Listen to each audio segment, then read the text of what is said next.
ਚੋਣਾਂ 'ਚ ਖੜੇ ਹੋ ਕੇ ਵੀ ਦੇਖ ਲਿਆ, ਆਵਾਜ਼ ਉਠਾ ਕੇ ਵੀ ਦੇਖ ਲਿਆ। ਇਹ ਲੋਕਾਂ ਨੂੰ ਐਂ ਵੀ ਇਹ ਇਕੱਲੇ ਇਸੇ ਘਰ ਦੀ ਅੱਗ ਆ, ਪਰ ਇਹ ਅੱਗ ਸਾਰੇ ਪੰਜਾਬ ਦੀ ਹੈਗੀ, ਸਾਡੇ ਇਕੱਲਿਆਂ ਦੀ ਨਹੀਂ ਹੈਗੀ। ਇਲੈਕਸ਼ਨ ਤੋਂ ਬਾਅਦ ਉਹਨਾਂ ਲੋਕਾਂ ਨੇ ਸਾਰ ਲਈ ਤੁਹਾਡੀ? ਨਾ ਜੀ, ਉਦੋਂ ਬਾਅਦ 'ਚ ਤਾਂ ਕੋਈ ਨਹੀਂ ਆਇਆ ਹੈਗਾ। ਹੁਣ ਗੁਜ਼ਾਰਾ ਕਿੱਦਾਂ ਚੱਲਦਾ ਫਿਰ? ਇਹ ਚੂੜੀਆਂ ਗੁਜ਼ਾਰਾ ਬਸ ਜੀ ਇੱਕ ਚੂੜੀਆਂ ਵੇਚ ਲੈਣੇ ਆਂਗੇ ਤੇ ਇੱਕ ਆਂਗਣਵਾੜੀ ਦੇ ਵਿੱਚੋਂ 3800 ਰੁਪਏ ਮਹੀਨੇ ਦੀ ਤਨਖਾਹ ਹੋ ਜਾਂਦੀ ਹੈਗੀ, ਉਹਦੇ ਨਾਲ ਕਰ ਲੈਣੇ ਆਪਦਾ ਬਸ। ਹੁਣ ਅੱਜ ਦਾ ਹਰਸਿਮਰਤ ਕੌਰ ਬੀਬਾ ਗੀ ਟਰੈਕਟਰਾਂ ਤੇ ਚੜ ਤੁਰੀ ਫਿਰਦੀ ਹੈ, ਦਿਖਾਉਂਦੀ ਹੈ ਸਾਨੂੰ ਵੀ ਮੈਂ ਕਿਸਾਨ ਪਰਿਵਾਰ ਦੀਆਂ। ਮੈਂ ਤਾਂ ਕਦੇ ਦੇਖਿਆ ਨਹੀਂ ਵੀ ਇਹ ਕਿਸਾਨ ਪਰਿਵਾਰ ਦੀ, ਤਾਂ ਗੱਡੀ 'ਚ ਉਤਰਦੇ ਹੀ ਦੇਖਦੇ ਹੁੰਦੇ ਸੀ ਉਸ ਤਾਂ ਜੀ। ਅਮਰਿੰਦਰ ਸਿੰਘ ਦੇ ਵੀ 3 ਸਾਲ ਹੋ ਗਏ, ਕਿਦਾਂ ਦੇਖਦੇ ਹੋ? 3 ਸਾਲ ਇਹਦੇ ਹੋ ਗਏ ਜੀ, ਇਹਨੇ ਨਹੀਂ ਕੁਛ ਕਰਿਆ ਹੈਗਾ ਕਿਸੇ ਵਾਸਤੇ, ਇਹ ਵੀ ਬਸ ਅੱਖਾਂ ਵਿੱਚ ਹੀ ਬੈਠਾ ਗਾ। ਜੇ ਇਹਦੇ ਪਰਿਵਾਰ ਹੋਵੇ, ਬੱਚੇ ਹੋਣ, ਕੋਈ ਬੀਵੀ ਹੋਵੇ, ਭੈਣ ਭਾਈ ਹੋਵੇ, ਤਾਂ ਇਹਨੂੰ ਕੋਈ ਮਾੜਾ ਮੋਟਾ ਕਿਸੇ ਬਾਰੇ ਕੋਈ ਜਾਣਕਾਰੀ ਇਹਨੂੰ ਹੋਵੇ ਵੀ ਪਰਿਵਾਰ ਕਿਵੇਂ ਪਾਲਦੇ ਨੇਗੇ। ਮੋਦੀ ਦਾ ਤਾਂ ਪਰਿਵਾਰ ਹੀ ਨਹੀਂ ਹੈਗਾ। ਅੱਛਾ, ਵੀ ਮੁਆਵਜ਼ਾ ਜਿਹੜਾ ਘਰ ਵਾਲੇ ਨੇ ਖੁਦਕੁਸ਼ੀ ਕਰ ਲਈ ਹੈ, ਉਸ ਦਾ ਜੇ ਮੁਆਵਜ਼ਾ ਲੈਣਾ ਤਾਂ ਤੁਹਾਨੂੰ 10,000 ਰੁਪਏ ਰਿਸ਼ਵਤ ਦੇਣੀ ਪਏਗੀ, ਉਸ ਤੋਂ ਬਾਅਦ ਮਿਲੇਗਾ 3 ਲੱਖ। ਪਰ ਉਹ ਮਿਲਿਆ ਨਹੀਂ ਹੁਣ, ਕਿਉਂਕਿ ਤੁਸੀਂ 10,000 ਰਿਸ਼ਵਤ ਨਹੀਂ ਦਿੱਤੀ। ਨਹੀਂ, ਉਹ 10,000 ਸਾਥੋਂ ਦਿੱਤੇ ਹੀ ਨਹੀਂ ਗਏ ਹੈਗੇ ਜੀ, ਤਾਂ ਕਰਕੇ ਸਾਡੇ ਕੇਸ ਦੋਵੇਂ ਵਾਪਸ ਹੋ ਗਏ ਸੀ। ਪਹਿਲਾ ਦੁੱਖ, ਦੂਜਾ ਦੁੱਖ ਤੇ ਤੀਜਾ ਦੁੱਖ, ਉਸ ਤੋਂ ਬਾਅਦ ਅੱਗੇ ਵੀ ਦੁੱਖਾਂ ਦਾ ਸਫ਼ਰ ਜਿਹੜਾ ਜਾਰੀ ਹੈ। ਪਹਿਲਾ ਦੁੱਖ ਸੀ ਪਿਓ ਦੀ ਮੌਤ ਹੋ ਗਈ, ਉਸ ਤੋਂ ਬਾਅਦ ਦੂਸਰਾ ਦੁੱਖ ਘਰ ਵਾਲੇ ਨੇ ਵੀ ਸੁਸਾਈਡ ਕਰ ਲਿਆ, ਤੀਸਰਾ ਦੁੱਖ ਘਰ ਹੀ ਨਹੀਂ ਮਿਲਿਆ, ਔਰ ਉਸ ਤੋਂ ਬਾਅਦ ਹੁਣ ਆਪਣੀ ਭੈਣ ਦੇ ਘਰ ਸ਼ਰਨ ਲਈ ਹੋਈ ਹੈ। ਜੀ ਹਾਂ, ਇਹ ਕਹਾਣੀ ਵੀਰਪਾਲ ਕੌਰ ਦੀ ਹੈ, ਜਿਸ ਨੇ 2019 ਦੀਆਂ ਚੋਣਾਂ ਲੜੀਆਂ ਔਰ ਖੁੱਲ੍ਹ ਕੇ ਹਰਸਿਮਰਤ ਬਾਦਲ ਦੇ ਖਿਲਾਫ ਬੋਲਿਆ ਵੀ, ਔਰ ਬਾਦਲ ਪਰਿਵਾਰ ਦੇ ਖਿਲਾਫ ਵੀ ਕੈਂਪੇਨ ਚਲਾਈ, ਕਾਂਗਰਸ ਦੇ ਖਿਲਾਫ ਵੀ ਕੈਂਪੇਨ ਚਲਾਈ, ਔਰ ਅੱਜ ਉਸ ਨੂੰ ਚੂੜੀਆਂ ਵੇਚਣੀਆਂ ਪੈ ਰਹੀਆਂ ਨੇ ਘਰ ਘਰ ਜਾ ਕੇ। ਯਾਨੀ ਕਿ ਚੌਥਾ ਦੁੱਖ ਤੇ ਹੁਣ ਤੱਕ ਦੇ ਜੋ ਦੁੱਖਾਂ ਦਾ ਸਫ਼ਰ ਹੈ ਉਹ ਲਗਾਤਾਰ ਜਾਰੀ ਹੈ, ਕਿਉਂਕਿ ਆਪਦਾ ਘਰ ਹੀ ਨਹੀਂ ਬਣਾ ਪਾਏ। ਔਰ ਆਤਮ ਹੱਤਿਆ ਇਹਨਾਂ ਦੇ ਜੋ ਪਤੀ ਸੀ ਉਹਨਾਂ ਨੇ ਕੀਤੀ ਸੀ, ਉਸ ਤੋਂ ਬਾਅਦ ਹੁਣ ਤੱਕ ਇਹਨਾਂ ਦਾ ਇਹ ਵੀ ਕਹਿਣਾ ਹੈ ਕਿ ਇਹਨਾਂ ਨੂੰ ਕੋਈ ਮੁਆਵਜ਼ਾ ਰਾਸ਼ੀ ਵੀ ਨਹੀਂ ਮਿਲੀ। ਲੋਕਾਂ ਦੇ ਹੱਕਾਂ ਲਈ ਲੜਨ ਵਾਲੀ ਆਪਦੇ ਹੱਕਾਂ ਲਈ ਵੀ ਲੜ ਰਹੀ ਹੈ, ਪਰ ਆਪਦਾ ਹੱਕ ਨਹੀਂ ਮਿਲਿਆ, ਤੇ ਨਾਲ ਹੀ ਇਹਨਾਂ ਤੋਂ ਰਿਸ਼ਵਤ ਵੀ ਮੰਗੀ ਗਈ ਨੇ। ਵੀਰਪਾਲ ਜੀ, ਸਭ ਤੋਂ ਪਹਿਲਾਂ ਮੈਂ ਇਹ ਜਾਨਣਾ ਚਾਹੂੰਗਾ, ਇਲੈਕਸ਼ਨ ਲੜਿਆ ਤੁਸੀਂ। ਵੈਸੇ ਤਾਂ ਕਿਹਾ ਜਾਂਦਾ ਹੈ ਕਿ ਇਲੈਕਸ਼ਨ ਤਕੜੇ ਲੋਕ ਆ ਜਿਹੜੇ ਪਾਵਰਫੁਲ, ਉਹੀ ਲੋਕ ਲੜਦੇ ਆ, ਪਰ ਤੁਸੀਂ ਇਲੈਕਸ਼ਨ ਲੜਿਆ, ਮੁੱਦੇ ਜਿਹੜੇ ਸੀ ਉਹ ਸਭ ਨੇ ਦੇਖੇ ਕਿ ਪਰ ਵੋਟਾਂ ਬਹੁਤ ਘੱਟ ਪਈਆਂ, 2100 ਵੋਟਾਂ ਪਈਆਂ ਸੀ ਤੁਹਾਨੂੰ ਉਸ ਟਾਈਮ ਤੇ। ਹਾਂਜੀ, 2150 ਵੋਟ ਪਈ ਸੀ ਜੀ ਸਾਨੂੰ, ਤੇ ਵੋਟਾਂ ਘੱਟ ਤਾਂ ਐ ਪੈਂਦੀਆਂ ਨੇ ਜਦੋਂ ਜੀ ਇਹਨਾਂ ਦੀਆਂ ਵੋਟਾਂ ਆ ਜਾਂਦੀਆਂ ਨੇ, ਪੈਸੇ ਵੰਡਦੇ, ਸ਼ਰਾਬ ਵੰਡਦੇ ਨੇਗੇ, ਤੇ ਸਾਡੇ ਵਰਗਿਆਂ ਕੋਲ, ਗਰੀਬਾਂ ਕੋਲ ਕੀ ਸੀਗੇ। ਸਾਨੂੰ ਤਾਂ ਜਿਹੜੀ 2150 ਵੋਟ ਵੀ ਪਈ ਹੈਗੀ, 1000 ਮੇਰੀ ਭੈਣ ਮਤਲਬ ਕਿ ਉਹਨੂੰ ਪਈ ਆ, ਮਨਜੀਤ ਕੌਰ ਨੂੰ, ਜਿਹੜੀ 3100 ਵੋਟ ਪਈ, ਅਸੀਂ ਉਹਨਾਂ ਵੀਰਾਂ ਦਾ ਬਹੁਤ ਧੰਨਵਾਦ ਕਰਦੇ ਹਾਂ ਵੀ ਉਹਨਾਂ ਦੀਆਂ ਦਲੀਲਾਂ ਜਾਗਦੀਆਂ ਨੇਗੀਆਂ, ਉਹ ਕਦੇ ਵਿਕੇ ਨਹੀਂ ਹੈਗੇ। ਇਸ ਚੀਜ਼ ਤੇ ਵਿਕਣ ਦਾ ਅਸੀਂ ਉਹਨਾਂ ਦਾ ਮਾਣ ਕਰਦੇ ਹਾਂ, ਧੰਨਵਾਦ ਕਰਦੇ ਹਾਂ। ਪਰ ਇਸ ਦਾ ਮਤਲਬ ਹਰ ਕੋਈ ਕਹਿੰਦਾ ਕਿ ਲੋਕ ਵਿਕ ਜਾਂਦੇ ਆ, ਪਰ ਲੋਕ ਕਿੱਦਾਂ ਵਿਕਦੇ ਆ? ਵਿਕਦੇ ਆ ਜੀ, ਸ਼ਰਾਬ ਪਿਆ ਜਾਂਦੇ ਨੇ ਇਹਨਾਂ ਨੂੰ, ਉਹ ਪੀ ਲੈਂਦੇ ਨੇਗੇ, ਜਾਂ ਪੈਸੇ ਦੇ ਜਾਂਦੇ ਨੇਗੇ, ਇੱਕ ਵੋਟ ਮਗਰ 500 ਰੁਪਇਆ ਭੇਜ ਦਿੰਦੇ ਨੇਗੇ ਇੱਥੇ ਲੋਕਾਂ ਨੂੰ। ਤੇ ਜਦੋਂ ਉਹ ਮੂਹਰੇ ਧੜੱਲੇ ਵਾਲੇ ਮੂਹਰੇ ਹੁੰਦੇ ਨੇਗੇ, ਪਿੰਡਾਂ 'ਚ ਬੰਨੇ ਹੋਏ ਇਹਨਾਂ ਦੇ ਕਾਲੀ ਕਾਂਗਰਸੀ, ਉਹ ਪੈਸੇ ਵੰਡਦੇ ਨੇਗੇ। ਫਿਰ ਲੋਕਾਂ ਨੂੰ ਆਏ ਹੁੰਦੇ ਵੀ ਸਾਡੇ ਚੁੱਲ੍ਹੇ ਦਾ ਰਸ ਨਹੀਂ ਆਊਗਾ, ਵੀ ਇਹਦੀ ਭੈਣ ਨੇ ਕੀ ਦੇਣਾਗਾ, ਇਹ ਤਾਂ ਆਪ ਗਰੀਬ ਆਪਣੀ ਵਰਗੀ, ਤਾਂ ਕਰਕੇ ਉਹਨਾਂ ਨੂੰ ਵੋਟਾਂ ਪੈ ਜਾਂਦੀਆਂ ਨੇ ਜੀ ਜਦੋਂ ਪੈਸਾ ਹੁੰਦਾ ਗਾ। ਪਰ ਜ਼ਿਆਦਾ ਜਿਹੜੀ ਖੁੱਲ੍ਹ ਕੇ ਕੈਂਪੇਨ ਤੁਹਾਡੀ ਸੀਗੀ ਉਹ ਅਕਾਲੀ ਦਲ ਦੇ ਤੇ ਕਾਂਗਰਸ ਦੇ ਖਿਲਾਫ ਸੀ, ਪਰ ਇਲੈਕਸ਼ਨ ਲੜਨ ਦਾ ਵਿਚਾਰ ਕਿਵੇਂ ਹੈ ਵੀ ਇਲੈਕਸ਼ਨ ਕਿਉਂ ਲੜਿਆ ਸੀ ਤੁਸੀਂ? ਜਦੋਂ ਜੀ ਸਾਡਾ ਨਾ ਤਾਂ ਘਰ 'ਚ ਜਦੋਂ ਨਾਂ ਆ ਜਾਂਦਾ ਸੀਗਾ ਉਹ ਕੱਟ ਦਿੰਦੇ ਸੀਗੇ, ਅਸੀਂ ਅਰਜ਼ੀਆਂ ਲੈ ਕੇ ਜਾਂਦੇ ਸੀ। ਫਿਰ ਖੁਦਕੁਸ਼ੀ ਪੀੜਤ ਪਰਿਵਾਰਾਂ ਵਾਲੀ ਕਮੇਟੀ ਬਣੀ ਹੋਈ ਆ ਸਾਡੀ, ਉਹਦੇ 'ਚ ਖੁਦਕੁਸ਼ੀਆਂ ਵਾਲੀ ਲਿਸਟ 'ਚ ਸਾਡਾ ਨਾਮ ਆ ਜਾਂਦਾ ਸੀ, 2011 'ਚ ਆਇਆ, ਤੇ ਉਹ ਵੀ ਨਾਂ ਕੱਟਿਆ ਸਾਡਾ, ਰਿਸ਼ਵਤ ਮੰਗੀ ਗਈ। ਫਿਰ ਸਾਡਾ ਦੁਬਾਰੇ 19 ਦੇ ਵਿੱਚ ਨਾਮ ਆ ਗਿਆ ਜੀ। 19 ਦੇ ਵਿੱਚ ਸਾਨੂੰ ਐਂ ਸੀਗਾ ਵੀ ਸਾਰੇ ਜਿੰਨੇ ਪਰਿਵਾਰ ਆਂਗੇ, ਅਸੀਂ 71 ਪਰਿਵਾਰਾਂ ਦੀ ਲਿਸਟ ਆਈ ਸੀਗੀ ਵੀ ਸਾਨੂੰ ਇਹ ਦੇਣਗੇ, ਜਿਹੜੀ ਸਾਡੀ ਸਹਾਇਤਾ ਬਣਦੀ ਆ 2-2, 3-3 ਲੱਖ ਰੁਪਏ ਦੀ ਕਹਿੰਦੇ ਨੇ ਕਿ ਵੀ ਦੇਵਾਂਗੇ। ਉਹ ਇਹਨਾਂ ਨੇ ਕਦੇ ਕਿਸੇ ਨੂੰ ਦਿੱਤੀ ਨਾ। ਜਦੋਂ ਜੀ ਅਸੀਂ ਇਹਨਾਂ ਮੂਹਰੇ ਫਿਰਦੇ ਰਹੇ ਵੀ ਹਾਂ ਹੁਣ ਵੋਟਾਂ ਆ ਗਈਆਂ, ਫਿਰ ਚੋਣ ਜਾਬਤਾ ਲੱਗ ਗਿਆ ਜੀ, ਫਿਰ ਤਾਂ ਇਹਨਾਂ ਨੇ ਦੇਣੀ ਕਿਸੇ ਨੂੰ ਕੀ ਸੀਗਾ। ਫਿਰ ਅਸੀਂ ਸੋਚਿਆ ਵੀ ਇਹਨਾਂ ਦੇ ਬਰਾਬਰ ਅਸੀਂ ਖੜ ਕੇ ਚੋਣ ਹੀ ਲੜੀਏ, ਵੀ ਖਬਰ ਆ ਸਾਡਾ ਕੋਈ ਮੁੱਦਾ ਗਾਹਾਂ ਉੱਪਰ ਤੱਕ ਵਗ ਜੇ, ਜਿਵੇਂ ਕੰਨਾਂ ਤੋਂ ਬੋਲੇ ਨੇਗੇ ਜੀ, ਅੱਖਾਂ ਵੀ ਇਹਨਾਂ ਦੀਆਂ ਬੰਦ ਨੇਗੀਆਂ, ਤੇ ਇਹਦੇ ਚੁੱਪ ਕਰੇ ਚੂੜੀਆਂ ਪਾਈ ਹੋਈ ਬੈਠੇ ਨੇਗੇ ਜੀ। ਕਿਸੇ ਬਾਰੇ ਕੁਛ ਨਹੀਂ ਇਹਨਾਂ ਨੂੰ, ਨਾ ਕਿਸਾਨਾਂ ਦੀ ਕਦਰ ਇਹਨਾਂ ਨੂੰ, ਨਾ ਮਜ਼ਦੂਰਾਂ ਦੀ ਆ। ਤੇ ਇੱਕ ਵੋਟਾਂ ਤੱਕ ਧਿਆਨ ਆ, ਉਦੋਂ ਆਉਣਗੇ, ਉਦੋਂ ਦਿਸਣਗੇ ਵੀ ਪਿੰਡਾਂ ਦੇ ਵਿੱਚ ਲੀਡਰ ਫਿਰਦੇ ਨੇ, ਉਦੋਂ ਬਾਅਦ 'ਚ ਤਾਂ ਕੋਈ ਨਹੀਂ ਆਉਂਦਾ ਹੈਗਾ ਜੀ। ਆਪਦਾ ਜਿਹੜਾ ਮਸਲਾ ਸੀ, ਤੁਹਾਡੇ ਪਤੀ ਨੇ ਜਦੋਂ ਖੁਦਕੁਸ਼ੀ ਕੀਤੀ ਸੀ ਉਹਨਾਂ ਦਾ ਕਾਰਨ ਕੀ ਸੀ? ਖੁਦਕੁਸ਼ੀ ਕਿਉਂ ਕੀਤੀ? ਪਿਤਾ ਨੇ ਵੀ ਖੁਦਕੁਸ਼ੀ ਕਰ ਲਈ ਸੀ, ਸਹੁਰੇ ਨੇ ਵੀ ਖੁਦਕੁਸ਼ੀ ਕਰ ਲਈ ਐ ਸੀ। ਸੀਗਾ ਜੀ, ਮੇਰੇ ਡੈਡੀ ਸੀਗਾ ਜਿਹੜਾ, ਅਸੀਂ ਪਰਿਵਾਰ ਦੇ ਵਿੱਚ 3 ਭੈਣਾਂ ਸੀਗੀਆਂ, 2 ਭਰਾ ਸੀਗੇ, ਛੋਟੇ ਸੀਗੇ। ਤੇ ਜਿਹੜੀ ਸਾਡੀ ਜ਼ਮੀਨ ਸੀ 1 ਕਿੱਲਾ ਹੀ ਸੀਗਾ। ਉਹ ਸਾਡੀ ਜ਼ਮੀਨ ਵੀ ਅੱਗੇ ਦਾ ਵੀ ਬਜ਼ੁਰਗ ਉਹ ਕਰਦੇ ਹੁੰਦੇ ਸੀਗੇ, ਸਾਡੀ ਦਾਦੀ ਕੋਲ ਹੀ ਹੁੰਦੀ ਸੀਗੀ। ਤੇ ਮੇਰਾ ਡੈਡੀ ਸੀਗਾ ਦਿਹਾੜੀ ਮਜ਼ਦੂਰੀ ਕਰਦਾ ਸੀਗਾ ਵਿਚਾਰਾ, ਦੁਕਾਨ ਕਰਦਾ ਸੀਗਾ। ਉਹਨੂੰ ਉਹਦੇ 'ਚੋਂ ਵੀ ਘਾਟਾ ਪੈ ਗਿਆ। ਮੱਝਾਂ ਸੀਗੀਆਂ ਜਿਹੜੀਆਂ ਰੱਖੀਆਂ ਹੋਈਆਂ, ਮੱਝਾਂ ਮੁੱਕਣੀਆਂ ਸ਼ੁਰੂ ਹੋ ਗਈਆਂ, ਕੋਈ ਇਹੋ ਜਿਹੀ ਬਿਮਾਰੀ ਪਈ ਉਦੋਂ। ਤੇ ਬਸ ਉਹਨੂੰ ਐਂ ਟੈਨਸ਼ਨ ਲੈ ਲਈ ਵੀ ਮੇਰਾ ਐਡਾ ਵੱਡਾ ਪਰਿਵਾਰ ਆ, 5 ਜੀ ਬੱਚੇ ਨੇਗੇ, 2 ਜਣੇ ਅਸੀਂ, 7-8 ਜਣੇ ਆਂਗੇ, ਵੀ ਇੰਨੇ ਜਣਿਆਂ ਦੇ ਖਵਾਉਣ ਬਣਾਉਣ ਦਾ ਖਰਚਾ। ਤੇ ਬਾਕੀ ਜਿਹੜੀਆਂ ਪਈਆਂ ਨੇਗੀਆਂ ਫਿਲਟੀਆਂ, ਉਹ ਤਾਂ ਕੋਈ ਅੰਤ ਹੀ ਨਹੀਂ ਰਿਹਾ ਹੈਗਾ। ਫਸਲਾਂ ਸੀਗੀਆਂ ਉਹ ਨਹੀਂ ਹੁੰਦੀਆਂ ਸੀਗੀਆਂ, ਬੀਜ ਮਾੜੇ ਆ ਜਾਂਦੇ ਸੀ, ਨਰਮਾ ਹੁੰਦਾ ਸੀ। ਤੇ ਉਹਨੇ ਸਲਫਾਸ ਖਾ ਲਈ ਜੀ। ਉਦੋਂ ਬਾਅਦ 'ਚ ਮੇਰਾ ਵਿਆਹ ਕਰਤਾ।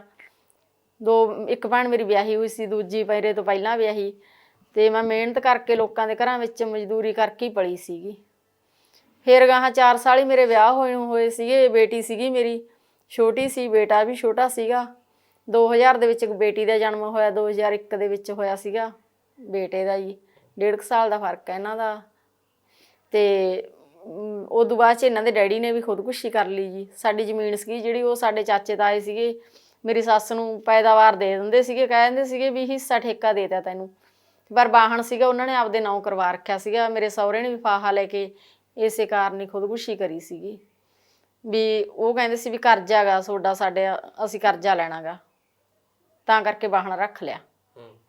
ਤੇ ਉਹ ਕਰਜ਼ੇ ਦੇ ਕਾਰਨ ਉਹਨਾਂ ਨੇ ਵਾਹਣ ਕੱਟ ਲਿਆ ਸੀਗਾ ਜੀ। ਬਸ ਇਹਨੇ ਟੈਨਸ਼ਨ ਲੈ ਲਈ ਇਸ ਗੱਲ ਦੀ ਵੀ ਹੁਣ ਸਾਡੇ ਕੋਲ ਜ਼ਮੀਨ ਵੀ ਹੈ ਨਹੀਂ ਗੀ।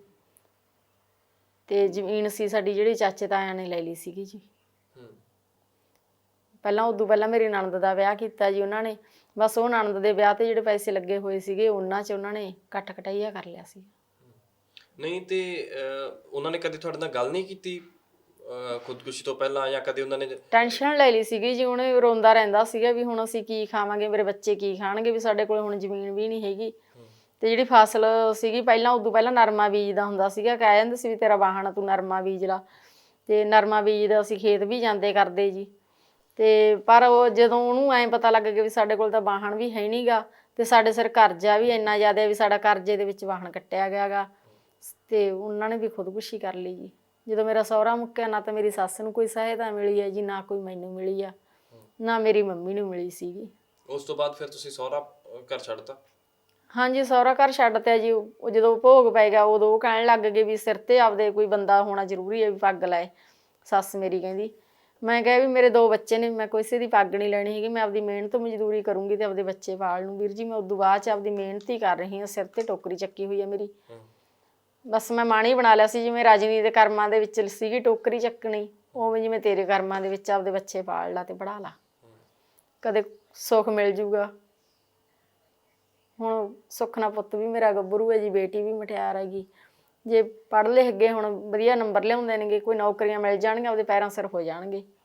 ਸਰਕਾਰਾਂ ਤਾਂ ਆਪਾਂ ਤਾਂ ਹੁਣ ਵੀ ਇਹੀ ਉਮੀਦ ਫੇਰ ਰੱਖ ਰਹੇ ਹਾਂਗੇ, ਜਦੋਂ ਪਹਿਲਾਂ ਵੋਟਾਂ ਘੱਟ ਪਈਆਂ ਨੇ, ਕੁਛ ਨਹੀਂ ਬਣਿਆ ਕਰਿਆ ਹੈਗਾ, ਵੀ ਸਾਡੇ ਬੱਚੇ ਬੱਚੀਆਂ ਨੇ ਜਿਹੜੇ ਖੁਦਕੁਸ਼ੀ ਪੀੜਤ ਪਰਿਵਾਰਾਂ ਦੇ, ਕਿਸਾਨਾਂ ਦੇ, ਮਜ਼ਦੂਰਾਂ ਦੇ, ਉਹਨਾਂ ਨੂੰ ਰੁਜ਼ਗਾਰ ਜ਼ਰੂਰ ਦਿੱਤਾ ਜਾਵੇ। ਜਦੋਂ ਇਹਨੇ ਵਾਅਦੇ ਕੀਤੇ ਸੀ ਉਹ ਪੂਰੇ ਨਿਭਾਵੇ। ਕੈਪਟਨ ਅਮਰਿੰਦਰ ਸਿੰਘ ਨੇ ਵੀ ਘਰ ਘਰ ਰੁਜ਼ਗਾਰ ਦੇਣ ਦੀ ਗੱਲ ਕਹੀ ਸੀ। ਹਾਂਜੀ, ਤੁਹਾਨੂੰ ਲੱਗਦਾ ਰੁਜ਼ਗਾਰ ਮਿਲਿਆ ਪੰਜਾਬ ਨਹੀਂ, ਕੁਛ ਨਹੀਂ ਮਿਲਿਆ ਜੀ। ਮੈਂ ਖੁਦ ਆਪ ਜਦੋਂ ਇਹਨਾਂ ਦੇ ਮੇਲੇ ਲੱਗਦੇ ਰਹਿਣਗੇ, ਸਾਡੇ ਬੱਚੇ 3 ਨੇਗੇ। ਇੱਕ ਮੇਰੀ ਭਾਣਜੀ ਸੀਗੀ ਜੀ, ਉਹ MSc ਕਰੀ ਹੋਈ ਆ, ਤੇ 2 ਮੇਰੇ ਬੇਟੇ ਬੇਟੀ ਹੈਗੇ। ਇਹਨਾਂ ਨੂੰ ਮੈਂ ਲੈ ਕੇ ਜਾਂਦੀ ਰਹੀ ਹਾਂ, ਅਸੀਂ ਇੰਟਰਵਿਊ ਵੀ ਇਹਨਾਂ ਦੀ ਹੁੰਦੀ ਰਹੀ ਹੈਗੀ, ਸਰਟੀਫਿਕੇਟ ਲੈ ਕੇ ਜਾਂਦੇ ਬੱਚੇ। ਤੇ ਸਾਡੇ ਬੱਚਿਆਂ ਨੂੰ ਕਿਤੇ ਕੋਈ ਰੁਜ਼ਗਾਰ ਨਹੀਂ ਦਿੱਤਾ ਹੈਗਾ ਜੀ। ਉਹ ਤਾਂ ਫਾਰਮੈਲਿਟੀਆਂ ਨੇ ਇਹਨਾਂ ਦੀਆਂ, ਵੀ ਅਸੀਂ ਉੱਥੇ ਜਾਓ, ਮੇਲਾ ਲਾ ਲਿਆ, ਉੱਥੇ ਲਾ ਲਿਆ, ਕਿਤੇ ਕੁਛ ਨਹੀਂ ਦੇ ਰਹੇ ਜੀ। ਸ਼੍ਰੋਮਣੀ ਅਕਾਲੀ ਦਲ ਦੀ ਸਰਕਾਰ ਰਹੀ ਹੈ 10 ਸਾਲ, ਉਹਨਾਂ ਦੇ ਕਾਰਜਕਾਲ ਨੂੰ ਕਿਸ ਤਰ੍ਹਾਂ ਦੇਖਦੇ ਹੋ ਤੁਸੀਂ? ਕੋਈ ਉਹਨਾਂ ਨੇ ਨਹੀਂ ਵਧੀਆ ਕੰਮ ਕੀਤੇ ਜੀ ਕਿਸੇ ਨੇ। ਚੱਲ ਸਾਡੇ ਉਦੋਂ ਬੱਚੇ ਛੋਟੇ ਸੀਗੇ, ਹੋਰ ਪਰਿਵਾਰਾਂ ਦੇ ਤਾਂ ਵੱਡੇ ਵੀ ਸੀਗੇ, ਕੋਈ ਉਹਨਾਂ ਦੇ ਬੱਚਿਆਂ ਨੂੰ ਨੌਕਰੀਆਂ ਮਿਲੀਆਂ ਹੈਗੀਆਂ। ਇਹ ਤਾਂ ਜਿਹੜੇ ਵੱਡੇ ਪਰਿਵਾਰ ਨੇਗੇ, ਕੋਈ ਪੈਸਿਆਂ ਵਾਲੇ ਨੇ, ਉਹਨਾਂ ਨੂੰ ਮਿਲਦੀਆਂ ਨੇ ਜੀ, ਗਰੀਬ ਤੇ ਪਿੱਛੇ ਹੀ ਰਹਿ ਕੈਪਟਨ ਅਮਰਿੰਦਰ ਸਿੰਘ ਦੇ ਵੀ 3 ਸਾਲ ਹੋ ਗਏ, ਕਿਦਾਂ ਦੇਖਦੇ ਹੋ? 3 ਸਾਲ ਇਹਦੇ ਹੋ ਗਏ ਜੀ, ਇਹਨੇ ਨਹੀਂ ਕੁਛ ਕਰਿਆ ਹੈਗਾ ਕਿਸੇ ਵਾਸਤੇ। ਇਹ ਵੀ ਬਸ ਅੱਖਾਂ ਵਿੱਚ ਹੀ ਬੈਠਾ ਗਾ। ਹੁਣ ਵੀ ਮੂਹਰੇ ਮੈਨੂੰ 2022 ਦੇ ਵਿੱਚ ਚੋਣਾਂ ਆਉਂਦੀਆਂ ਨੇਗੀਆਂ, ਤਾਂ ਲੋਕਾਂ ਨੂੰ ਬੈਠ ਕੇ ਦਿਖਾਉਂਦਾ ਗਾ ਵੀ ਮੈਂ ਤੁਹਾਡੇ ਨਾਲ ਆ, ਕਿਸਾਨਾਂ ਦੇ ਨਾਲ ਆ। ਜੇ ਕਿਸਾਨਾਂ ਦੇ ਨਾਲ ਹੁੰਦਾ ਤੇ ਜਦੋਂ ਬਿੱਲਾਂ ਦੇ ਉੱਤੇ ਦਸਤਖਤ ਕਰ ਆਉਂਦੇ ਸੀਗੇ, ਉੱਥੇ MP ਬਣੇ ਸੀ ਇਹਨਾਂ ਦੇ ਪਰਿਵਾਰਾਂ ਦੇ ਵਿੱਚੋਂ, ਫਿਰ ਇਹਨਾਂ ਨੇ ਉਦੋਂ ਵੀ ਆ ਕੇ ਦੱਸਣਾ ਸੀਗਾ। ਇਹ ਤਾਂ ਜਿਹੜਾ ਅੱਜ ਇਹ ਦਿਖਾ ਰਿਹਾ ਮੈਂ ਇੱਕ ਬਿੱਲ ਪਾਸ ਕੀਤਾ, ਉਹ ਤਾਂ ਉਦੋਂ ਪਹਿਲਾਂ 2007 ਦੇ ਵਿੱਚ ਕਿਸੇ ਹੋਰ ਨੇ ਵੀ ਕੀਤਾ ਹੋਇਆ ਹੈਗਾ ਜੀ, ਉਹੀ ਦਿਖਾਵਾ ਦਿਖਾ ਰਿਹਾ ਹੈਗਾ। ਗੱਲ ਇਹ ਹੈ ਕਿਉਂਕਿ ਇੰਨੇ ਵੱਡੇ ਪਰਿਵਾਰ ਦੇ ਨਾਲ ਸਿੱਧੇ ਤੌਰ ਤੇ ਤੁਸੀਂ ਮੱਥਾ ਲਾਇਆ ਸੀ। ਇੱਕ ਵੱਡੇ ਪਰਿਵਾਰ ਦੇ ਨਾਲ ਮੱਥਾ ਲਾਉਣਾ, ਇੱਕ ਜਿਹੜੀ ਕੁੜੀ ਚੂੜੀਆਂ ਵੇਚਦੀ ਹੋਵੇ ਉਸਨੇ ਇੱਕ ਇੰਨੇ ਵੱਡੇ ਪਰਿਵਾਰ ਦੇ ਨਾਲ ਮੱਥਾ ਲਾਇਆ ਹੋਵੇ, ਔਰ ਉਸ ਤੋਂ ਬਾਅਦ ਫਿਰ ਲੋਕਾਂ ਦਾ ਸਪੋਰਟ ਨਾ ਮਿਲਣਾ, ਕਿਤੇ ਨਾ ਕਿਤੇ ਦਿਲ ਨਹੀਂ ਟੁੱਟਦਾ? ਦਿਲ ਤਾਂ ਟੁੱਟਦਾ ਹੀ ਹੈ ਜੀ, ਜਦੋਂ ਹੁਣ ਦੇਖਦੇ ਆਂਗੇ ਕਿਸਾਨਾਂ ਨੂੰ ਸੜਕਾਂ ਤੇ ਬੈਠੇ ਨੇ, ਪੱਥਰਾਂ ਤੇ ਬੈਠੇ ਨੇਗੇ, ਤਾਂ ਉਦੋਂ ਮਨ ਇੰਨਾ ਦੁਖੀ ਹੁੰਦਾ ਵੀ ਉਸ ਟਾਈਮ ਤੇ ਇਹਨਾਂ ਨੇ ਇਹ ਗੱਲ ਨਾ ਸਮਝੀ ਵੀ ਜੇ ਸਾਡੇ ਵਰਗਿਆਂ ਨੂੰ 20-50 ਹਜ਼ਾਰ ਵੋਟ ਵੀ ਪਈ ਹੁੰਦੀ ਤਾਂ ਵੀ ਕਿਤੇ ਜਾ ਕੇ ਗੱਲ ਪਹੁੰਚਦੀ, ਵੀ ਇਹਨਾਂ ਦੇ ਅੱਜ ਆ ਜਿਹੜੇ ਹੱਕ ਅੱਜ ਹੱਥ ਵੱਢ ਰਹੇ ਨੇਗੇ ਕਿਸਾਨ ਭਰਾਵਾਂ ਦੇ ਵੱਢ ਲਏ ਇਹਨਾਂ ਨੇ, ਤਾਂ ਉਹ ਵੱਡੇ ਨਹੀਂ ਜਾਣੇ ਸੀਗੇ ਜੇ ਸਾਡੇ ਵਰਗੇ ਉੱਥੇ ਹੁੰਦੇ ਜੀ। ਕਿਉਂ ਸਾਨੂੰ ਇਹਨਾਂ ਦੇ ਦੁੱਖਾਂ ਦਾ ਪਤਾ ਸੀ, ਸਾਡੇ ਨਾਲ ਇਹ ਖੁਦ ਦੁੱਖ ਅਸੀਂ ਆਪਦੇ ਹੱਡੀ ਹੰਢਾਏ ਹੋਏ ਨੇਗੇ ਵੀ ਕਿਵੇਂ ਕਿਸਾਨ ਦੀ ਜ਼ਮੀਨ ਜਦੋਂ ਖੋਹੀ ਜਾਂਦੀ ਹੈਗੀ, ਸਾਡੀ ਇਹ ਧਰਤੀ ਮਾਂ ਗੀ, ਜਦੋਂ ਸਾਥੋਂ ਮਾਂ ਹੀ ਖੋਹ ਲੈਣਗੇ ਤੇ ਸਾਡੇ ਕੋਲ ਰਹੂਗਾ ਕੀ? ਹੁਣ ਗੁਜ਼ਾਰਾ ਕਿੱਦਾਂ ਚੱਲਦਾ ਫਿਰ? ਇਹ ਚੂੜੀਆਂ ਗੁਜ਼ਾਰਾ ਬਸ ਜੀ ਇੱਕ ਚੂੜੀਆਂ ਵੇਚ ਲੈਣੇ ਆਂਗੇ ਤੇ ਇੱਕ ਆਂਗਣਵਾੜੀ ਦੇ ਵਿੱਚੋਂ 3800 ਰੁਪਏ ਮਹੀਨੇ ਦੀ ਤਨਖਾਹ ਹੋ ਜਾਂਦੀ ਹੈਗੀ, ਉਹਦੇ ਨਾਲ ਕਰ ਲੈਣੇ ਆਪਦਾ ਬਸ, ਜਿਹੇ ਜੀ ਰੁੱਖੀ ਮਿੱਸੀ ਹੁੰਦੀ ਆ ਖਾ ਲੈਣੇ ਆ ਜੀ। ਇਹ ਘਰ ਵੀ ਤੁਹਾਡੀ ਭੈਣ ਦਾ? ਹਾਂਜੀ, ਇਹ ਮੇਰੀ ਭੈਣ ਦਾ ਗਾ। ਪਹਿਲਾਂ ਮੈਂ ਚੋਣਾਂ ਤੋਂ ਪਹਿਲਾਂ ਮੇਰੇ ਭਰਾ ਦੇ ਘਰੇ ਰਹਿੰਦੀ ਸੀ। ਫਿਰ ਉੱਥੋਂ ਉਹ ਘਰ ਛੱਡ ਕੇ ਕਿਉਂ ਆ ਗਏ ਫਿਰ? ਬਸ ਜੀ ਆਏ ਆ ਕਿ ਘਰਾਂ ਦੇ ਵਿੱਚ ਹੋ ਜਾਂਦਾ ਕਿ ਵੀ ਸਾਡਾ ਘਰ ਹੈਗਾ, ਸਾਹਮਣੇ ਕੋਈ ਕੌਣ ਹੈਗਾ, ਅੱਜ ਕੱਲ ਕਿਸੇ ਦਾ ਨਹੀਂ ਹੁੰਦਾ ਕੋਈ। ਹਰਸਿਮਰਤ ਬਾਦਲ ਹੁਣਾਂ ਦੇ ਤੁਸੀਂ ਖੁੱਲੇ ਤੌਰ ਤੇ ਖਿਲਾਫ ਬੋਲਦੇ ਰਹੇ ਹੋ, ਉਹਨਾਂ ਨੂੰ ਮਿਲੇ ਹੋ ਕਦੇ? ਪਹਿਲਾਂ ਅਸੀਂ ਮਿਲਦੇ ਰਹੇ ਵੋਟਾਂ ਤੋਂ ਪਹਿਲਾਂ ਜੀ, ਉਹਨਾਂ ਨੂੰ ਸਰੋਪੇ ਪਾਉਂਦੇ ਰਹੇ ਜਦੋਂ ਇੱਥੇ ਆਉਂਦੀਆਂ ਰਹੀਆਂ ਨੇਗੀਆਂ, ਵੀ ਐਪਲੀਕੇਸ਼ਨਾਂ ਮੈਂ ਦਿੰਦੀ ਰਹੀ ਹਾਂ। ਹਰਸਿਮਰਤ ਨੂੰ ਤਾਂ ਮੈਂ ਬਹੁਤ ਐਪਲੀਕੇਸ਼ਨਾਂ ਦਿੱਤੀਆਂ ਨੇਗੀਆਂ ਤੇ ਵੀ ਮੈਡਮ ਸਾਨੂੰ ਕੋਈ ਮਦਦ ਕਰ ਦਿਓ, ਸਾਡਾ ਕੋਈ ਘਰ ਹੀ ਬਣ ਜਾਊਗਾ, ਸਾਡੇ ਬੱਚਿਆਂ ਦੀ ਪੜ੍ਹਾਈ ਲਿਖਾਈ ਚੰਗੀ ਬਣ ਜੂਗੀ। ਤਾਂ ਐਪਲੀਕੇਸ਼ਨਾਂ ਲੈ ਜਾਂਦੇ ਸੀ ਪਰ ਜੀ ਕਿਤੇ ਕੁਛ ਕਰਦੇ ਨਹੀਂ ਸੀ, ਕੋਈ ਚੈੱਕ ਨਹੀਂ ਸਾਨੂੰ ਮਿਲਿਆ ਹੋਇਆ ਇਹਨਾਂ ਦਾ, ਤੇ ਕੁਛ ਨਹੀਂ ਮਿਲਿਆ। ਸਾਡੀ ਤਾਂ ਪੈਨਸ਼ਨ ਵੀ ਹੁਣੀ ਲੱਗੀ ਹੋਈ ਹੈ ਜੀ, 2018 ਦੇ ਵਿੱਚ ਪੈਨਸ਼ਨ, ਵਿਧਵਾ ਪੈਨਸ਼ਨ ਲੱਗੀ ਹੈ ਮੇਰੀ। ਪਰ ਜਿਹੜੀ ਮੁਆਵਜ਼ਾ ਰਾਸ਼ੀ ਜਿਹੜੀ ਸੀਗੀ ਖੁਦਕੁਸ਼ੀ ਕਰ ਲਈ ਤੁਹਾਡੇ ਪਤੀ ਨੇ, ਉਹ ਹਜੇ ਤੱਕ ਨਹੀਂ ਮਿਲੀ, ਜਿਹੜਾ 3 ਲੱਖ ਦਾ ਤੁਸੀਂ ਦਿਖਾ ਰਹੇ ਸੀ? ਹਾਂਜੀ, ਕੁਛ ਨਹੀਂ ਮਿਲਿਆ ਹੈਗਾ ਜੀ। ਜਿਹੜਾ ਉਦੋਂ ਬਾਅਦ ਚ ਵੀ ਇਹਨਾਂ ਨੇ ਜਿਹੜਾ ਸਾਡਾ ਲਿਸਟ ਦੇ ਵਿੱਚ 2011 ਦੇ ਵਿੱਚ ਨਾਮ ਆਇਆ ਹੋਇਆ ਸੀਗਾ 2 ਕੇਸਾਂ ਚ, ਇੱਕ ਮੇਰੇ ਡੈਡੀ ਵਾਲਾ ਆਇਆ ਸੀ, ਇੱਕ ਮੇਰੇ ਪਤੀ ਵਾਲਾ ਆਇਆ ਸੀ, ਉਹ ਮੈਂ ਆ ਸਾਰੇ ਅਫਸਰਾਂ ਨੂੰ ਦੇ ਕੇ ਆਉਂਦੀ ਰਹੀ ਹਾਂ ਐਪਲੀਕੇਸ਼ਨਾਂ, ਤੇ ਉਹਨਾਂ ਤੋਂ ਮੈਂ ਨੰਬਰ ਵੀ ਲਵਾ ਲਿਆਉਂਦੀ ਰਹੀ ਹਾਂ ਵੀ ਲਿਸਟ ਨੰਬਰ ਲਾ ਕੇ ਦੇ ਦਿਓ ਸਾਨੂੰ ਵੀ ਸਾਡੇ ਕੇਸ ਦਾ ਕੀ ਬਣਿਆਗਾ। ਜਦੋਂ ਹੋਰ ਭੈਣ ਭਾਈਆਂ ਦੇ ਵੀ ਕੇਸ ਨੇ, ਆ ਪਹਿਲਾਂ ਅਸੀਂ ਬਠਿੰਡੇ DC ਦਫ਼ਤਰ ਚਲਾਇਆ ਸੀਗਾ ਜੀ, ਤੇ ਆਹ ਅਖਬਾਰ ਦੀ ਖਬਰ ਸੀਗੀ, ਮੇਰੇ ਕੋਲ ਸਾਰੇ ਸਬੂਤ ਨੇਗੇ, ਜਦੋਂ ਕਹਿੰਦੇ ਨੇ ਵੀ ਪ੍ਰੂਫ ਪੂਰੇ ਹੋਣੇ ਚਾਹੀਦੇ ਆ। ਤੇ ਆ ਮੇਰਾ ਘਰ ਦਾ ਹੈਗਾ ਜੀ, ਵੀ ਇਹ ਵੀ ਵੇਚ ਵੱਟ ਕੇ ਉੱਥੋਂ ਵਾਲਾ ਸਹੁਰਿਆਂ ਵਾਲਾ ਕਰਜ਼ਾ ਲਾ ਦਿੱਤਾ ਜਾਊਗਾ। ਹੁਣ ਵੀ ਤੁਸੀਂ ਜਿਹੜਾ ਘਰ ਸੀਗਾ ਉਹ ਵੀ ਵੇਚ ਦਿੱਤਾ? ਨਾ ਜੀ, ਉਹ ਹਜੇ ਪਿਆ ਹੈਗਾ। ਜਿਹੜਾ ਉਰੇ ਸੀਗੇ ਮੇਰੀ ਮੰਮੀ ਨੇ ਲੈ ਕੇ ਦਿੱਤਾ ਸੀ ਵੀ ਤੂੰ ਆਪਦਾ ਗੁਜ਼ਾਰਾ ਕਰ ਲੇਂਗੇ, ਉਹ ਵੀ ਵੇਚ ਦਿੱਤਾ ਜੀ, ਤੇ ਉਹ 3 ਲੱਖ ਰੁਪਏ 'ਚ ਵੇਚਦੇ ਆ ਜੀ। ਉਹਦੇ ਵਿੱਚ ਸਾਨੂੰ ਐਂ ਸੀ ਵੀ ਸਰਕਾਰ ਕਿੰਨੀ ਕੋਈ ਘਰ ਆਊਗਾ, ਉਮੀਦ ਸੀਗੀ ਵੀ ਘਰ ਪਾ ਲਾਂਗੇ। ਉਹ ਆ ਜਗ੍ਹਾ ਸੀਗੀ ਜੀ, ਇਹ ਵੇਚਤੀ ਜੀ, ਆ ਬਿਆਨਾ ਗਾ 3 ਲੱਖ ਦਾ ਵੇਚਦੇ ਜੀ। ਇਹ 6 ਦਾ ਲਿਆ ਸੀਗਾ, ਮੰਮੀ ਨੇ ਮੇਰੀ ਨੇ ਲੈ ਕੇ ਦਿੱਤਾ ਸੀਗਾ। ਇਲੈਕਸ਼ਨ ਦੇ ਵਿੱਚ ਲੋਕਾਂ ਨੂੰ ਚੰਗੀ ਫੰਡਿੰਗ ਹੋ ਜਾਂਦੀ ਹੈ, ਤੁਹਾਨੂੰ ਚੰਗੀ ਫੰਡਿੰਗ ਹੋ ਗਈ ਸੀ? ਪੈਸੇ ਨਾ ਜੀ, ਸਾਨੂੰ ਤਾਂ ਨਹੀਂ ਕੁਝ ਵੀ ਇੰਨਾ ਹੋਇਆ, ਜਿੰਨਾ ਸਾਡਾ ਉੱਥੇ ਖਰਚਾ ਆਏਗਾ ਸਾਨੂੰ ਉਹੀ ਫੰਡ ਆਇਆ ਸੀਗਾ, ਉਹੀ ਸਾਡਾ ਪੂਰਾ ਖਰਚਾ। ਜਿਹੜੇ ਲੋਕ ਨਾਲ ਖੜੇ ਸੀ ਉਸ ਟਾਈਮ ਤੇ, ਖਾਸ ਤੌਰ ਤੇ ਜਿਹੜੀਆਂ ਜਥੇਬੰਦੀਆਂ ਨਾਲ ਖੜੀਆਂ ਸੀ, ਉਹ ਲੋਕ ਬਾਅਦ ਚ ਕਿਉਂ ਨਹੀਂ ਆਏ ਤੁਹਾਡੇ ਕੋਲ? ਉਮੀਦ ਹੈਗੀ ਕੋਈ ਤੁਹਾਨੂੰ ਉਹਨਾਂ ਤੋਂ? ਨਾ ਜੀ, ਸਾਨੂੰ ਤਾਂ ਕਿਸੇ ਤੋਂ ਕੋਈ ਉਮੀਦ ਨਹੀਂ ਹੈਗੀ ਵੀ ਕੋਈ ਸਾਡੇ ਨਾਲ ਖੜੂਗਾ ਜਾਂ ਸਾਡੀ ਕੋਈ ਮਦਦ ਕਰੂਗਾ। ਅਸੀਂ ਤਾਂ ਹੁਣ ਜਮਾ ਥੱਕ ਕੇ ਹਾਰ ਕੇ ਬੈਠ ਗਏ ਵੀ ਚੋਣਾਂ 'ਚ ਖੜੇ ਹੋ ਕੇ ਵੀ ਦੇਖ ਲਿਆ, ਆਵਾਜ਼ ਉਠਾ ਕੇ ਵੀ ਦੇਖ ਲਿਆ, ਇਹ ਲੋਕਾਂ ਨੂੰ ਐਂ ਵੀ ਇਹ ਇਕੱਲੇ ਇਸੇ ਘਰ ਦੀ ਅੱਗ ਆ, ਪਰ ਇਹ ਅੱਗ ਸਾਰੇ ਪੰਜਾਬ ਦੀ ਹੈਗੀ, ਸਾਡੇ ਇਕੱਲਿਆਂ ਦੀ ਨਹੀਂ ਹੈਗੀ। ਘਰ ਘਰ ਇਹੀ ਉਹ ਆ, ਜਿਵੇਂ ਅਸੀਂ ਦੁਖੀ ਹੈਗੇ ਇੰਨੇ ਪਰਿਵਾਰ ਜ਼ਿਆਦਾ ਦੁਖੀ ਨੇ, ਜਿੰਨੇ ਵੀ ਕਹਿ ਦਈਏ ਜੀ। ਸਾਡੇ ਨਾਲ 6000 ਪਰਿਵਾਰ ਸੀਗਾ, ਪਰ ਸਾਡੀ ਵੋਟ ਸਾਰੀ ਉਹ ਪਈ ਹੋਈ ਆ, ਸਾਡੀ ਵੋਟ ਕਿਤੇ ਦਿਖਾਈ ਨਹੀਂ ਗਈ ਹੈਗੀ। ਪਤਾ ਨਹੀਂ ਤਾਂ ਮਸ਼ੀਨਾਂ 'ਚ ਹੀ ਖਰਾਬੀ ਸੀਗੀ ਕੋਈ। ਜਿੰਨੀਆਂ ਸਾਨੂੰ ਲਿਖਾਈਆਂ ਗਈਆਂ ਸੀਗੀਆਂ 6000 ਪਰਿਵਾਰਾਂ ਦੀਆਂ ਵੋਟਾਂ ਸਾਡੀ ਗਿਣਤੀ ਦੇ ਵਿੱਚ, ਉਹ ਵੀ ਨਹੀਂ ਦਿਖਾਈਆਂ ਗਈਆਂ ਜੀ। ਸਾਨੂੰ ਸਾਰੀ 2200-2300 ਵੋਟ ਦਿਖਾਈ ਗਈ ਹੈਗੀ। ਹਾਂਜੀ, ਜਿਹੜਾ 19 ਦੇ ਵਿੱਚ ਲਿਸਟ 'ਚ ਨਾਮ ਆਇਆ ਸੀਗਾ ਜੀ, ਮੈਨੂੰ ਕਹਿੰਦੇ ਵੀ ਤੁਸੀਂ ਦੁਬਾਰੇ ਅਰਜੀ ਦੇ ਦਿਓ। ਮੈਂ SDMਾਂ ਦੇ, ਤਹਿਸੀਲਦਾਰਾਂ ਦੇ ਹੁਣ ਵੀ ਕਰਵਾ ਕੇ ਦੇਤੀਆਂ ਕਿ ਸਾਡਾ ਹੁਣ ਵੀ ਕਿਤੇ ਨਾਂ ਨਹੀਂ ਆਇਆ। 2020 ਆ ਗਿਆ 19 ਤੋਂ ਬਾਅਦ 'ਚ, ਇਹ ਵੀ ਖਤਮ ਹੋਣ ਵਾਲਾ ਹੋ ਗਿਆ। ਸਾਰੇ ਅਫਸਰਾਂ ਤੋਂ ਕਰਵਾ ਕੇ 26 ਨੰਬਰ ਕੈਮਰਾ ਗਿਆ ਮਾਨਸਾ ਦਫ਼ਤਰ 'ਚ ਜੀ, ਤੇ ਨਹੀਂ ਤੁਸੀਂ ਉੱਥੇ ਕਿਹਾ ਪਿਆ 10000 ਰੁਪਏ ਰਿਸ਼ਵਤ ਡਾਕ ਮੰਗੀ ਸੀ, ਉਹ ਕਿੰਨੇ ਮੰਗੀ ਸੀ ਤੁਹਾਡੇ ਤੋਂ? ਉਹ ਉਦੋਂ ਅਸ਼ੋਕ ਕੁਮਾਰ ਸੀਗਾ ਜੀ ਇੱਥੇ। ਹੂੰ, ਹਾਂਜੀ, ਕੌਣ ਸੀਗਾ ਉਹ ਤੁਹਾਡੇ ਤੋਂ? ਉਹ ਤੁਸੀਂ ਆਪ ਵੀ ਤਹਿਸੀਲਦਾਰ ਦੇ ਮੂਹਰੇ ਹੁੰਦੇ ਨੇ ਜਿਹੜੇ ਜੀ, ਕਲਰਕ ਹੁੰਦੇ ਆ ਕਿ ਕੀ ਹੁੰਦੇ ਆ, ਉਹ ਉਹਨਾਂ ਨੇ ਮੰਗਿਆ ਸੀਗਾ ਜੀ, ਅੱਛਾ, ਜਿਹਦੇ ਕੋਲ ਰਜਿਸਟਰ ਦੀ ਜ਼ਿੰਮੇਵਾਰੀ ਸੀਗੀ ਚੈੱਕਾਂ ਦੀ। ਕੀ ਕਹਿੰਦਾ ਬਈ 10000 ਰੁਪਏ ਦੇ ਦਿਓ ਫਿਰ? 10,000 ਰੁਪਇਆ ਕੇਸ ਮਗਰ ਦੇ ਦਿਓ ਜੀ, ਕਹਿੰਦਾ ਵੀ ਫਿਰ ਤੁਹਾਨੂੰ ਮਿਲ ਜਾਣਗੇ, ਪਰ ਉਸ ਟਾਈਮ ਤੇ ਹੈ ਹੀ ਨਹੀਂ ਸੀਗੇ, ਹੂੰ, ਦਿੰਦੇ ਕਿੱਥੋਂ। ਅੱਛਾ, ਵੀ ਮੁਆਵਜ਼ਾ ਜਿਹੜਾ ਘਰ ਵਾਲੇ ਨੇ ਖੁਦਕੁਸ਼ੀ ਕਰ ਲਈ ਹੈ, ਉਸ ਦਾ ਜੇ ਮੁਆਵਜ਼ਾ ਲੈਣਾ ਤਾਂ ਤੁਹਾਨੂੰ 10000 ਰੁਪਏ ਰਿਸ਼ਵਤ ਦੇਣੀ ਪਏਗੀ, ਉਸ ਤੋਂ ਬਾਅਦ ਮਿਲੇਗਾ 3 ਲੱਖ। ਹਾਂਜੀ, ਪਰ ਉਹ ਮਿਲਿਆ ਨਹੀਂ ਹੁਣ, ਕਿਉਂਕਿ ਤੁਸੀਂ 10000 ਰਿਸ਼ਵਤ ਨਹੀਂ ਦਿੱਤੀ। ਨਹੀਂ ਉਹ 10,000 ਸਾਥੋਂ ਦਿੱਤੇ ਹੀ ਨਹੀਂ ਗਏ ਹੈਗੇ ਜੀ, ਤਾਂ ਕਰਕੇ ਸਾਡੇ ਕੇਸ ਦੋਵੇਂ ਵਾਪਸ ਹੋ ਗਏ ਸੀਗੇ, ਰਿਜੈਕਟ ਫਾਈਲਾਂ 'ਚ ਪਾਤੇ ਸੀ। ਰਿਜੈਕਟ ਤੋਂ ਮਗਰੋਂ 2019 ਦੇ ਵਿੱਚ ਦੁਬਾਰੇ ਆ ਗਏ, ਤੇ ਹੁਣ ਵੀ ਪਤਾ ਨਹੀਂ ਕੀ ਕਾਰਨ ਆ, ਹੁਣ ਸਾਥੋਂ ਕਿਸੇ ਨੇ ਰਿਸ਼ਵਤ ਤਾਂ ਮੰਗੀ ਨਹੀਂ ਜੀ, ਪਰ ਸਾਡੇ ਕੇਸ ਅੱਗੇ ਜਾ ਨਹੀਂ ਰਹੇ। ਇਸ ਖੇਜ ਦੇ ਕਾਰਨ ਵੀ ਇਹਨੇ ਵੋਟਾਂ 'ਚ, ਚੋਣਾਂ 'ਚ ਸਾਨੂੰ ਬਹੁਤ ਕੁਛ ਇਹ ਕੁੜੀ ਬੋਲੀ ਆ, ਬਰਾਬਰ ਖੜੀ ਹੋ ਕੇ ਚੋਣ ਲੜੀ ਆ, ਤੇ ਛੋਟੇ ਪਰਿਵਾਰਾਂ ਨੂੰ ਤੇ ਇਹ ਅੱਗੇ ਆਉਣ ਹੀ ਨਹੀਂ ਦਿੰਦੇ ਜੀ, ਵੀ ਅਸੀਂ ਵੀ ਰਾਜੇ ਮਹਾਰਾਜੇ ਬਣ ਕੇ ਉੱਥੇ ਬੈਠੇ ਰਹੀਏ, ਵੀ ਸਾਡੀ ਕਿਤੇ ਕੋਈ ਉਹ ਨਾ ਹੋਵੇ। ਪਰ ਮੈਂ ਸਭ ਨੂੰ ਇਹ ਬੇਨਤੀ ਕਰਦੀ ਹਾਂ, ਮੇਰੇ ਪੰਜਾਬ ਦੇ ਭੈਣਾਂ ਭਾਈਆਂ ਨੂੰ, ਵੀ ਮੇਰੇ ਵਰਗੇ ਖੁਦਕੁਸ਼ੀ ਪੀੜਤ ਪਰਿਵਾਰ ਨੇ, ਕਿਸਾਨ ਨੇ, ਮਜ਼ਦੂਰ ਨੇ, ਉਹੋ ਜਿਹੇ ਪਰਿਵਾਰਾਂ ਦੇ ਵਿੱਚੋਂ ਚੋਣਾਂ ਲੜੀਆਂ ਜਾਣ, ਉੱਥੇ ਜਾ ਕੇ ਕੁਛ ਨਾ ਕੁਛ ਬਣੇ, ਆਪਣਾ ਆਵਾਜ਼ ਉਠਾਈ ਜਾਵੇ, ਤਾਂ ਖਬਰ ਆਪਣਾ ਪੰਜਾਬ ਪਹਿਲਾਂ ਵਾਂਗੂ ਸਿਉਣੇ ਦੀ ਚਿੜੀ ਹੈ। ਜਿਵੇਂ ਇਹਨਾਂ ਨੇ ਤਾਂ ਸਿਉਣੇ ਦੀ ਚਿੜੀ ਦੇ ਖੰਭ ਤੋੜਤੇ ਨੇਗੇ, ਵੀ ਉਹ ਆਪਾਂ ਉਵੇਂ ਜਿਵੇਂ ਡਾਰੀ ਇਹਨਾਂ ਦੀ ਚਿੜੀ ਦੇ, ਆਪਣੀ ਦੇ ਖੰਭ ਲੱਗੇ ਰਹਿਣ, ਸਿਉਣੇ ਦੀ ਚਿੜੀ ਦੀ ਆਪਣੀ ਆਵਾਜ਼ ਦੂਰ ਤੱਕ ਜਾਵੇ ਤੇ ਆਪਣਾ ਪੰਜਾਬ ਬਹਾਲ ਰਹੇ। ਤੁਹਾਡੇ ਹਲਕੇ ਦੇ ਵਿੱਚ ਕੈਂਸਰ ਦੀ ਬੜੀ ਵੱਡੀ ਸਮੱਸਿਆ ਹੈ, ਤੁਹਾਡੇ ਇਲਾਕੇ ਦੇ ਵਿੱਚ ਕਿਸਾਨ ਖੁਦਕੁਸ਼ੀਆਂ ਦੀ ਬਹੁਤ ਵੱਡੀ ਸਮੱਸਿਆ ਹੈ, ਪਰ 10 ਸਾਲ, ਪਿਛਲੇ 10 ਸਾਲ, ਹੁਣ ਦੀ ਜੇ ਅਸੀਂ ਗੱਲ ਕਰੀਏ 3 ਸਾਲ ਕੈਪਟਨ ਅਮਰਿੰਦਰ ਸਿੰਘ ਦੀ ਸਰਕਾਰ ਦੇ ਹੋ ਗਏ, ਪਿਛਲੇ 10 ਸਾਲ ਜੋ ਸਰਕਾਰ ਸੀ ਅਕਾਲੀ ਦਲ ਦੀ ਸਰਕਾਰ ਸੀ, ਕੀ ਕੁਝ ਕੰਮ ਕੀਤੇ ਹੋਏ ਨਜ਼ਰ ਆਏ ਆ ਤੁਹਾਨੂੰ? ਸਾਨੂੰ ਤਾਂ ਜੀ ਕੋਈ ਕਿਸੇ ਦਾ ਆਈ ਨਹੀਂ ਆਉਂਦਾ ਹੈਗਾ ਵੀ ਨਜ਼ਰ ਆਇਆਗਾ। ਜਿਵੇਂ ਹੁਣ ਕਹਿੰਦੇ ਨੇ ਕੈਂਸਰ ਦੇ ਮਰੀਜ਼ਾਂ ਨੂੰ ਅਸੀਂ ਮਦਦ ਦਿੰਨੇ ਹੈਗੇ, ਕਿਉਂਕਿ ਖਾਸ ਤੌਰ ਤੇ ਗੱਲ ਮੈਂ ਤਾਂ ਕਰ ਰਿਹਾ ਕਿਉਂਕਿ ਬਾਦਲ ਪਰਿਵਾਰ ਦਾ ਇਲਾਕਾ, ਬਾਦਲਾਂ ਦਾ ਗੜ੍ਹ ਹੈ ਇਹ ਜੋ ਮਾਲਵੇ ਦਾ ਇਹ ਇਲਾਕਾ, ਹਾਂਜੀ ਮਾਨਸਾ ਖਾਸ ਤੌਰ ਤੇ, ਮਾਨਸਾ ਬਠਿੰਡਾ।